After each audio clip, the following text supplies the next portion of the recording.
السلام عليكم. لا تنسوا الاعجاب بالفيديو والاشتراك في القناة تشجيعا لنا لنستمر بنشر المزيد إن شاء الله.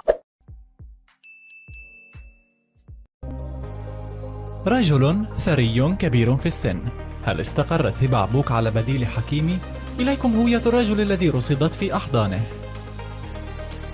لم يعد أشرف حكيمي يدخل ضمن اهتمامات الممثلة التونسية الأصل هبة عبوك، لا من قريب ولا من بعيد. وبات في المشهد رجل آخر هويته صادمة جدا، ما دفع بأغلب المتابعين الذين شاهدوا الصور لمهاجمتها ووصفها بأبشع النعوت. هو ليس الرجل الأول الذي نشرت هبة عبوك صورها معه بعد أشرف، لكن هذه المرة الصورة أتت أكثر حميمية وتدل على علاقة أعمق بكثير من تلك التي جمعتها سابقا بصديقها بلايو ديلز، عارض الأزياء المقرب جدا منها. هذه المرة الموضوع يبدو أنه مختلف وتفاصيله هي التي استفزت كثيرين. بالنسبة لهبة فإن أشرف عبارة عن صفحة طوتها إلى غير رجعة، أو وفق تصريحاتها السابقة كابوس وانتهى بالفعل.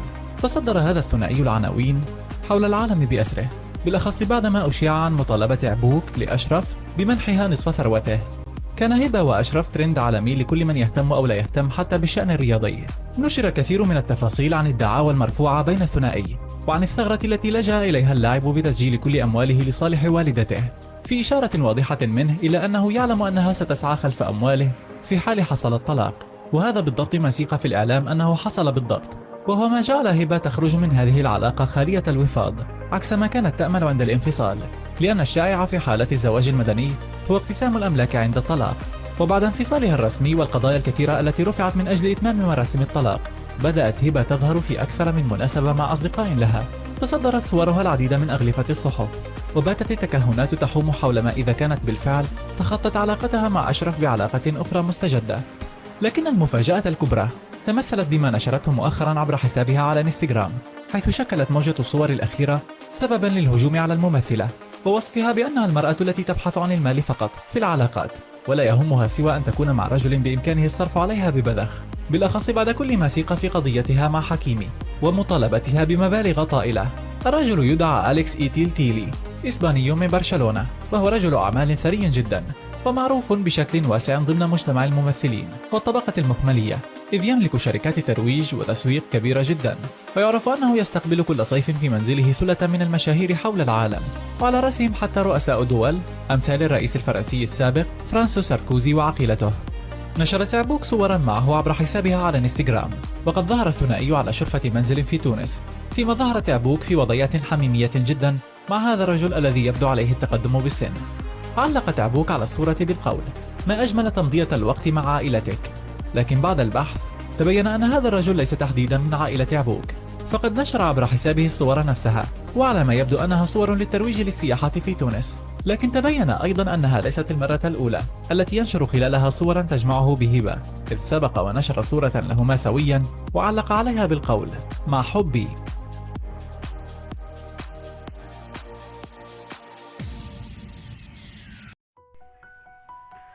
كما قال كارلو أنشيلوتي مدرب ريال مدريد: إن نتيجة مواجهة الكلاسيكو ضد الغريم التقليدي برشلونة ليست الأهم بالنسبة له، وستقام مباراة مساء اليوم بالسبت في الولايات المتحدة الأمريكية ضمن تحضيرات الفريقين للموسم المقبل. أوضح أنشيلوتي خلال المؤتمر الصحفي التقديمي للقاء: سيحاول ريال مدريد أن يلعب مباراة جيدة مع الأخذ في الاعتبار أنها مواجهة استعدادية. إنها مباراة مهمة بسبب صعوبة الخصم، لكن النتيجة ليست الأهم بل مواصلة التقدم. وعن تأقلم بيلينغهام السريع، علق: لكل شخص قدراته، وكان صانع الألعاب قبل 20 عاما مختلفا، فلم يكن لديه قدرة الصانع الحديث على التسجيل، إنه لا يتمتع بالمهارات التقنية فقط، بل لديه القوة البدنية للوصول إلى منطقة الجزاء. وأضاف: إنه يتمتع بموهبة شاملة، وقد تكيف بشكل جيد للغاية لأن زملائه ساعدوه كثيرا أيضا. وتابع: الحرارة العالية خارج الاستاد تجعل الأمر صعب، والعشب ليس مثاليا، لكن أعتقد أنه يمكن أن تقام مباراة جيدة لكرة القدم. الكرة تتحرك بشكل جيد ولا تتردد كثيرا، وإذ لم نلعب بشكل جيد فليس بسبب العشب.